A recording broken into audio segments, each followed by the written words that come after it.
Bom dia, cavaleiros e damas do Colégio Ângulo de Vinópolis. Hoje nós vamos fazer a correção da nossa prova trimestral, né? Que bom que nós estamos encerrando o segundo trimestre, né? Tá faltando só um para a gente encerrar o ano letivo, estamos continuando caminhando bem, né? E a prova trimestral, que aconteceu nesta última quinta-feira, ela falou sobre romantismo, realismo, naturalismo e parnasianismo. E agora nós vamos checar, né? Onde houve dúvida, onde houve acerto, para que a gente possa afinar aí os nossos instrumentos, vamos dizer assim, né? Então, sempre lembrando que nós começamos a nossa aula aí com a página, com o praticando, que é sempre importante, página 107, número 6. Bom, a questão número 1 fala de um poema que é quase considerado aí um clássico da literatura brasileira, né, dentro do romantismo, que é o Navio Negreiro de Castro Alves. E aí ele começa aí, ó: Senhor Deus desgraçados, dizei-me vós, Senhor Deus, se é loucura, se é verdade, tanto horror perante os céus? Ó mar, por que não apagas com a esponja de tuas vagas, de teu manto esse borrão?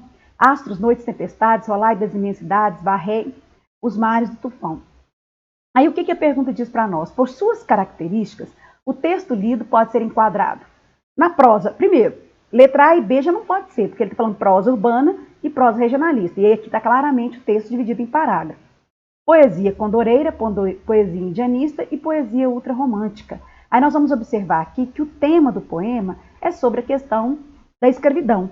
Portanto, ele vai se enquadrar na poesia condoreira, que tem a ver com a poesia de denúncia social, é a vertente social aí da nossa poesia romântica.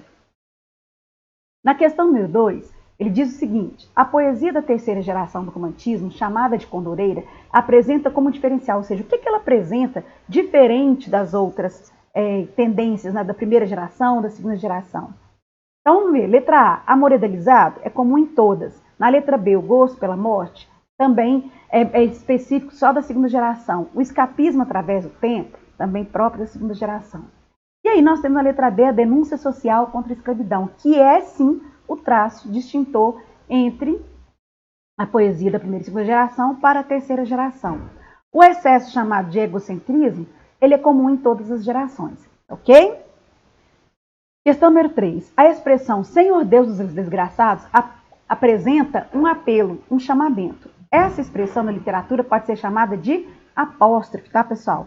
E aí é interessante que se fosse olhar dentro da gramática normativa, nós chamaríamos isso de vocativo. Mas como nós estamos falando de literatura, apóstrofe. Na letra B, metonímia é quando eu uso uma figura de linguagem que representa a parte pelo todo, o autor pela obra, o conteúdo pelo continente. Antítese, oposição clara, bem e mal, feio e bonito, alto e baixo. A aliteração são chamadas figuras sonoras que se preocupam com a repetição, repetição de letra, repetição de som, né? A catacrese, chamamos de empréstimo linguístico, asa, xícaro, bico da chaleira e daí por diante. Questão número 3, o chamamento aí corresponde à apóstrofe, certo? No poema, o ponto de exclamação foi utilizado para enfatizar, ou seja, para destacar o quê? Claramente a indignação do poeta, né? Então, aceitação, resignação, apatia, ironia, nada tem a ver com aquele contexto do navio negreiro, certo? Questão número 5, no verso, ó mar, por que não apagas? O poeta lança a mão da seguinte figura de linguagem. Ou seja, o poeta aqui, pessoal, está claramente conversando, né, com o mar, transformando, personificando, transformando o mar numa pessoa. Né? Então não pode ser o eufemismo, porque o eufemismo é quando nós fazemos a suavização de um termo ou expressão. A hipérbole, quando ele exagera de propósito. A assonância é mais uma figura de linguagem que diz respeito ao som, a gente chama de figura de linguagem sonora. E a gradação, quando eu vou intensificando ou minorizando características. Então, só pode ser a personificação, que também pode ser chamada de prosopopeia, ok? Aí depois nós temos, a gente costuma brincar, né, que é o segundo hino nacional brasileiro, que é a Canção do Exílio. Está lá na primeira geração, né? Minha terra tem palmeiras, onde canta o sabiá, as aves que aqui gorjeiam, não gorjeiam como lá. Né? Nosso céu tem mais estrelas, nossas várzeas têm mais flores, nossas vidas têm mais vidas, nossas vidas mais amores. Né? Em cismar sozinho à noite, mais prazer encontro eu lá. Minha terra tem palmeiras, onde canta o sabiá. Minha terra tem primores, que tais não encontro por cá. Em cismar sozinho à noite, mais prazer encontro eu lá. Minha terra tem palmeiras, onde canta o sabiá. Tá vendo que ele faz até um refrão, né?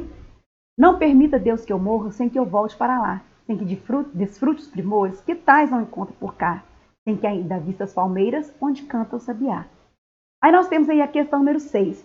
O texto lido se enquadra na corrente do romantismo entendida como mal do século, poesia social, indianista, nacionalista ou condoreira. Claramente nacionalista, né? Que vai apresentar aí um nacionalismo que nós podemos chamar de nacionalismo ufanista, ou seja, de supervalorização. E aí, no caso dos românticos, eles vão escolher a natureza como elemento central para fazer esse ufanismo, para fazer esse destaque.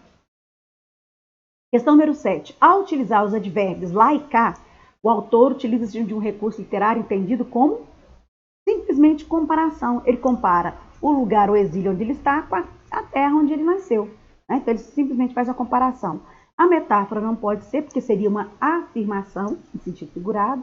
A elipse é uma omissão de termos. A hipérbole, já falei até na outra questão, é um exagero proposital, não é o caso aqui. E muito menos a sinestesia, que é a utilização dos sentidos, né? O tato, o olfato, o paladar misturados ali para criar uma atmosfera de simbolismo. Questão número 8 ainda versa, né? Ainda fala sobre a canção do exílio.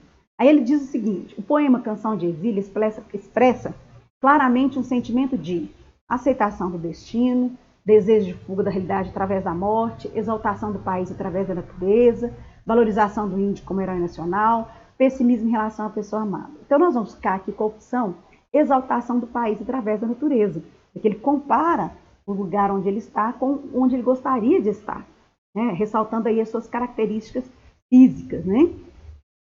E aí as outras características também são elementos do romantismo, mas não presentes na Canção do Exílio, correto? Questão número 9. O romantismo, como escola literária, possui características afins e díspares em cada geração poética, ou seja, cada geração poética tem características que coincidem, primeira, segunda e terceira geração, e cada uma dessas gerações tem particularidades. Mas em todas elas há um traço comum, ou seja, de todas as alternativas aí, da letra A à letra E, quais são as características comuns nas duas situações aí? Claramente a idealização da pessoa amada. E quando nós falamos, né, na aula, numa das nossas aulas sobre romantismo, eu até chamei atenção para isso, que a idealização da pessoa amada não significa especialmente a mulher amada, né, o sexo oposto no sentido erótico, mas pode ser qualquer um, pode ser a exaltação e idealização da mãe, da irmã, de uma tia, de uma pessoa, do feminino, vamos dizer assim. Né? Questão número 10. A prosa romântica brasileira, em todas as suas gerações, teve como principal representante clara e largamente José de Alencar. Né? Ele é o nome mais expressivo, que mais produziu, que mais atendeu ao gosto daquela geração. Aí nós temos dois nomes. Machado de Assis e Luiz Azevedo representam realismo e naturalismo. Gonçalves Dias também é do romantismo, só que ele não é da prosa romântica, ele é da poesia romântica.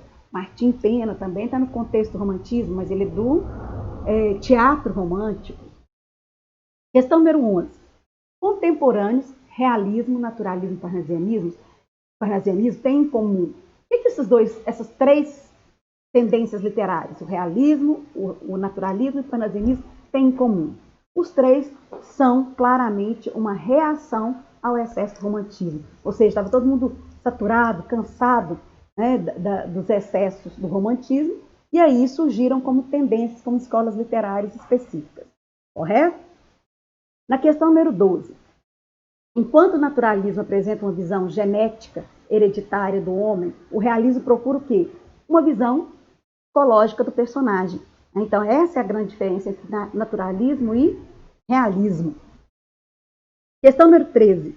Considerado um dos maiores escritores em língua portuguesa, no realismo, Machado de Assis inova sua linguagem ao introduzir nos seus romances claramente o diálogo com o leitor. Ele vai ser o primeiro escritor a dialogar, a conversar com o leitor. Correto?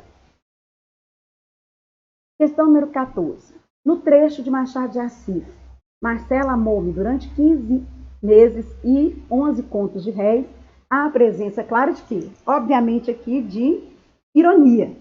Né? Então, não é a questão da desilusão, nem da aceitação, nem do subjetivismo. ele usa de ironia para falar né, dos próprios dissabores, aí, dos próprios problemas. Na questão número 15, elemento fundamental do parnasianismo brasileiro. Fundo da denúncia social, de maneira alguma, o parnasianismo se distancia dessa realidade. Valorização das formas livres da poesia? Também não. Ao contrário, o parnasianismo ele retoma a forma fixa. Crítica aos costumes? Também não. Ele é aquela poesia distante da realidade. Excesso de individualismo? Ao contrário, excesso de objetividade. O que chama a atenção no parnasianismo de verdade vai ser o culto à forma. Última questão, escola literária que tem como lema a arte pela arte, a arte como fim em si mesma, só pode ser o parnasianismo. Certinho? Grande beijo, abraço a todos.